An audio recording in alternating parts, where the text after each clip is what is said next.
SCV का rotation का question है, question number 41।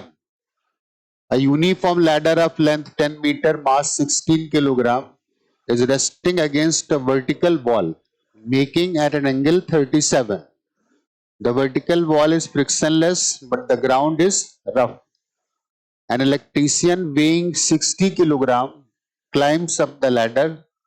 If he stays on the ladder at a point 8 meter from the lower end, what will be the normal force and frictional force on the ladder by the ground? What should be the minimum coefficient of friction for the electrician to work safely? Okay, question समझ में आ गया होगा, और नहीं आया तो मैं एक बार पूरा एक्सप्लेन कर देता हूं। एक लैडर है पुरानी वाली, पहले लैडर्स हुआ करती थी ना, वॉल पे लगा दिया। आजकल तो बढ़िया लैडर्स आती, ये वाली। वो क्वेश्चन भी एससीबी के एक्सरसाइज में है। तो एक्चुअली यहां पर एक लैडर है, राइट, और वो एक स्मूथ वॉल पे रेस्ट पे है, राइट, ऐसे ये वॉल है एंड दिस इज ग्राउंड, और ऐसे यहां पर एक लैडर है, ठीक है ना, एंड दिस एंगल इज 37, ठीक है ना। इस लैडर की लेंथ 10 मीटर्स है, और यहां पर एक इलेक्ट्रीशियन है, और वो इलेक्ट्रीशियन यहां से कितनी डिस्टेंस पर है, 8 मीटर पर है। लैडर का मास 16 किलोग्राम, और इलेक्ट्रीशियन का जो मास है दैट इज 60 किलोग्राम। हमसे उसने 3 बातें पूछी। एक हमसे पूछा है कि इस ग्राउंड ने नॉर्मल फोर्स कितना लगाया होगा, इस ग्राउंड ने फ्रिक्शनल फोर्स कितना लगाया होगा, और यहां के फ्रिक्शन कोएफिशिएंट की मिनिमम वैल्यू कितनी होनी चाहिए, ताकि वो इलेक्ट्रीशियन सेफली इस लैडर पे खड़े होके, एक्चुअली यहीं पे खड़े होके काम कर पाए।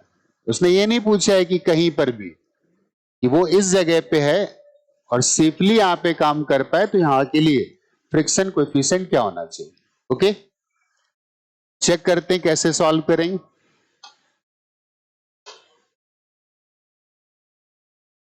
ये वॉल बना लेते हैं, ये ग्राउंड बना लेते हैं, और ये लैडर बना लेते हैं ऐसे। दिस एंगल इज 37, तो ये वाला जो एंगल आ जाएगा दैट इज 53। इस जगह पर इलेक्ट्रीशियन की पोजीशन है। Got it. हमें सबसे इंपॉर्टेंट पार्ट होगा कि हम फोर्सेस का ऑर्डर क्या लिखते हैं। जब भी कभी सेकेंडरी फोर्सेस आए ना, तो उनका ऑर्डर मैटर करता है कि हमने किस ऑर्डर में फोर्सेस लगाए। तो लैडर का मास गिवन था कितना, 16 किलोग्राम, और मैन का मास गिवन था 60 किलोग्राम। तो सबसे पहले तो ग्रेविटी ने लैडर पे भी फोर्स लगा दिया होगा, और वो फोर्स कितना आएगा, 16 जी। एक्चुअली मैंने जी लिखा, उसका रीजन है, और उसका रीजन क्या है, उसका रीजन है कि जी गिवन नहीं है, और जब गिवन नहीं होता है ना, तो एक्चुअली जी 9.8 होता है, ठीक है ना। तो जी हमें 9.8 पुट करना है, और ये जो इलेक्ट्रीशियन था ना, इस पर भी ग्रेविटी का फोर्स लग गया होगा, और कितना लग गया होगा, दैट इज 60 जी। क्लियर। ये दोनों फोर्सेस क्या कर रहे हैं, इस लैडर को नीचे ले जाने की कोशिश कर रहे हैं। मान लो लैडर हवा में होती, तो लैडर ऐसे नीचे जाने की कोशिश करती। अगर लैडर नीचे जाने की कोशिश करती, तो लैडर का ए पॉइंट जो ग्राउंड के कांटेक्ट में है ना, वो ग्राउंड को नीचे दबाने की कोशिश करता, तो ग्राउंड ने क्या दे दिया होगा, नॉर्मल फोर्स दे दिया होगा। पहले वेट काम करेगा, फिर क्या आएगा, सेकेंडरी फोर्स, नॉर्मल फोर्स आएगा। अब अगली बात क्या है कि जब नॉर्मल आ जाएगा, तो इन तीनों फोर्सेस की वजह से इस रॉड की रोटेशन की टेंडेंसी आ जाएगी। नॉर्मल और एमजी मिल करके ऐसे घुमाना चाहेंगे, तो ये वाला जो एंड बी था ना, ये जब ऐसे घूमने की कोशिश करेगा, वॉल को पुश करेगा, और वॉल को जब पुश करेगा, तो वॉल क्या देगी, एक और नॉर्मल फोर्स दे देगी। फोर्स बनाना इंपॉर्टेंट नहीं है, फोर्स किस ऑर्डर में लग रहे हैं ये समझना इंपॉर्टेंट है, और यही इस क्वेश्चन की ब्यूटी भी है, राइट। अब ये N2 क्या करने वाला है, N2 इस रॉड को एक ट्रांसलेशन देने वाला है ऐसे, ठीक है ना। तो जब ये N2 इस रॉड को ऐसे चलाने की कोशिश करेगा ना, तो लैडर का लोअर मोस्ट पॉइंट ग्राउंड पर इधर स्लिप करने की कोशिश करेगा, तो इस पर क्या लगेगा, इस पर ए पॉइंट पर एक फ्रिक्शन एक्ट करेगा। समझ में आ गई। अब उसने बोला इलेक्ट्रिशियन काम कर रहा है, इसका मतलब सिचुएशन स्टैटिक है, इक्विलिब्रियम में है, और इक्विलिब्रियम में मतलब लैडर रेस्ट पर है, इलेक्ट्रिशियन भी रेस्ट पर है। पहला सवाल उसने पूछा N1 की वैल्यू कितनी होगी। तो अगर नोटिस करो तो यहां पर वर्टिकल डायरेक्शन में केवल 3 ही फोर्सेस हैं। कौन से? एक वर्टिकली अपवर्ड नॉर्मल फोर्स है और 2 वर्टिकली अपवर्ड ग्रेविटी के फोर्सेस हैं। और अगर लैडर और इलेक्ट्रिशियन का ये सिस्टम वर्टिकल डायरेक्शन में रेस्ट पर है, तो मैं बोल सकता हूं कि ऊपर की तरफ जो नॉर्मल फोर्स लगा उसने नीचे के दोनों वेट्स को बैलेंस कर लिया, 16G और plus 60G, and that is equal to 76G। और G की वैल्यू चूंकि गिवन नहीं है, तो हमें सही वाली वैल्यू लेनी कितनी, 9.8। अगर 10 लेते तो आंसर 760 आता, लेकिन 9.8 है तो आंसर इससे कम आएगा, और उसको कैलकुलेट करेंगे तो आंसर लगभग 7744 पॉइंट समथिंग ऐसे आएगा। This much Newton. क्लियर हो गया। एक क्वेश्चन का आंसर तो निकल आया कि ग्राउंड ने लैडर को कितना नॉर्मल फोर्स दिया। ठीक है ना। अब अगला पार्ट है कि हमें फ्रिक्शन भी निकालना था। फ्रिक्शन की वैल्यू कितनी, तो मैं एक हॉरिजॉन्टल रेस्ट की कंडीशन भी बना देता हूं। ये लैडर अगर हॉरिजॉन्टली रेस्ट पर है ना, तो लेफ्ट साइड पर कितना फोर्स लगा, N2, और राइट साइड पर कितना लगा, F। मतलब N2 की वैल्यू F के इक्वल आ गई। लेकिन इक्वेशन हमारे किसी काम की अभी तो नहीं है। क्यों? क्योंकि ना हमें N2 पता है और ना हमें F पता है। इसका मतलब कुछ और करना पड़ेगा। तो ट्रांसलेशन की दोनों इक्वेशन तो हमने बना ली। हमारे पास एक ही बचता है कि रोटेशनल रेस्ट पर भी तो है। इसका मतलब अगर ये लैडर और ये इलेक्ट्रिशियन, इन दोनों का सिस्टम रोटेशनल रेस्ट पर है, तो किसी भी पॉइंट के अबाउट इस सिस्टम पर टोटल टॉर्क की वैल्यू 0 आएगी। टॉर्क डिपेंड करता है कहां से निकाल रहे हैं। तो अगर मैं ए से टॉर्क निकालूंगा तो हमारा फायदा है। क्या फायदा है? एटलीस्ट फ्रिक्शन फोर्स का टॉर्क 0 आ जाएगा, N1 का टॉर्क 0 आ जाएगा, और बाकी के टॉर्क हम लिख सकते हैं, राइट। तो मैं टॉर्क निकालूंगा, torque on this system of ladder plus man about point A, and that must be equal to 0। 0 torque का मतलब क्या है? इसका मतलब इन दोनों ने ए पॉइंट के अबाउट जो भी क्लॉकवाइज टॉर्क दिया होगा, उस टॉर्क को N2 के टॉर्क ने बैलेंस किया होगा। तो हम लोग क्या करते हैं, N2 का टॉर्क लिखते हैं। कैसे लिखेंगे? फोर्स था N2, और फोर्स की लाइन ऑफ एक्शन का इस पॉइंट से परपेंडिकुलर डिस्टेंस, ये वाला डिस्टेंस आ जाएगा।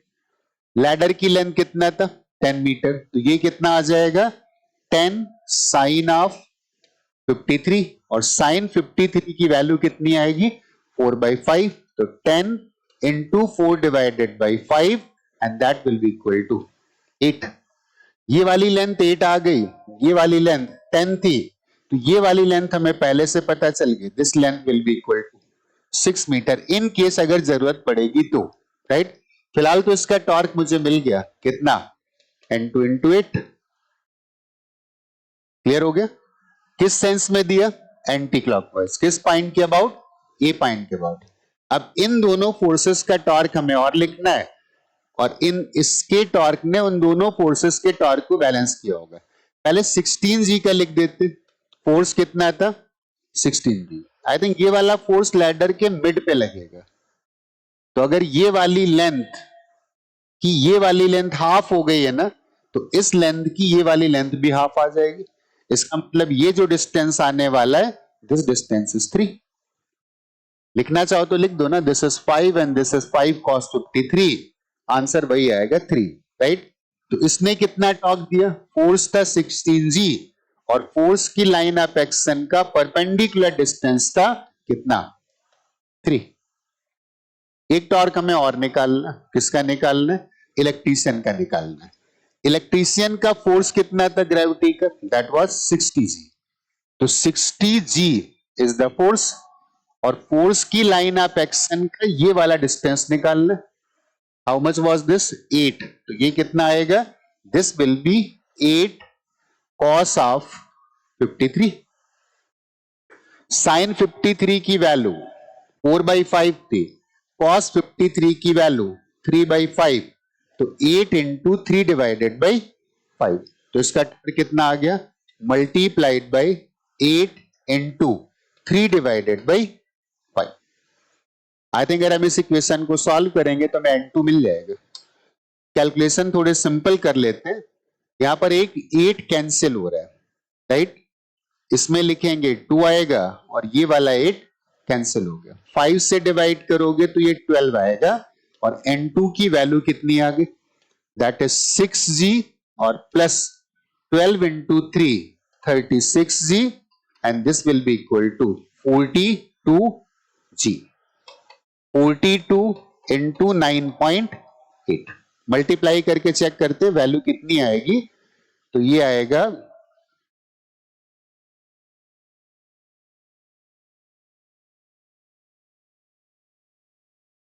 6114, राइट? 411.6। तो N2 की वैल्यू आ गई कितना? 411.6। लगभग इसको क्या मान लेते हैं? That is 412। अगर कोई कैलकुलेशन मिस्टेक नहीं है तो दिस विल बी 412 आएगा, राइट? क्रॉस चेक भी कर लेंगे, कुछ गलत तो नहीं। हमारे पास दो आंसर्स आ गए, एक हमें नॉर्मल फोर्स मिल गया और एक हमें फ्रिक्शन फोर्स मिल गया। क्लियर? अब अगला उसने क्वेश्चन पूछा है कि फ्रिक्शन कोएफिशिएंट की मिनिमम वैल्यू कितनी होनी चाहिए कि वो सेफली यहां पे खड़ा होके काम कर सके। ठीक है ना? इसका मतलब फ्रिक्शन कौन सी वैल्यू पे ऐड करना चाहिए? हम ऐसे म्यू घटाते जाएंगे ना, तो फ्रिक्शन जो ऐड कर रहा है वो नहीं बदलेगा, फ्रिक्शन की मैक्सिमम वैल्यू बदलेगी।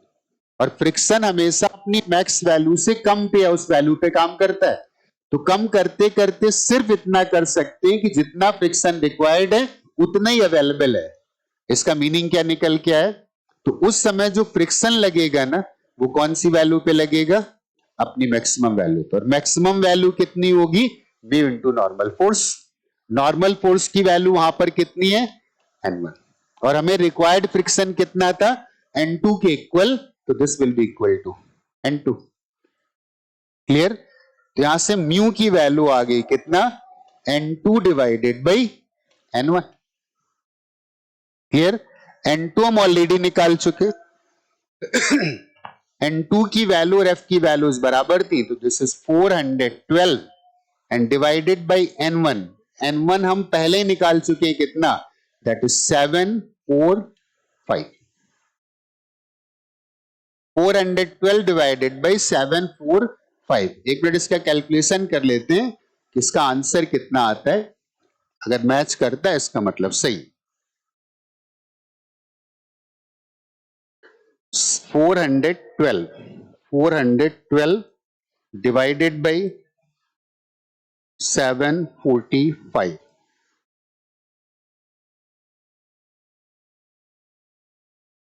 412 divided by 745, and this answer is 0.55।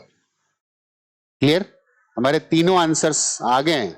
अब एक बार बुक में देख लेते हैं कि क्या तीनों आंसर्स करेक्ट हैं। 41 का पहला पार्ट है 745 न्यूटन, दैट इज करेक्ट। दूसरा पार्ट है 412, दैट इज करेक्ट। और तीसरा पार्ट है 0.553 and that is also correct, right? इस क्वेश्चन का सबसे इंपॉर्टेंट पार्ट है कि ये क्वेश्चन हमें इजीली सॉल्व करना है तो हमें फोर्सेस के ऑर्डर को समझना पड़ेगा। क्लियर?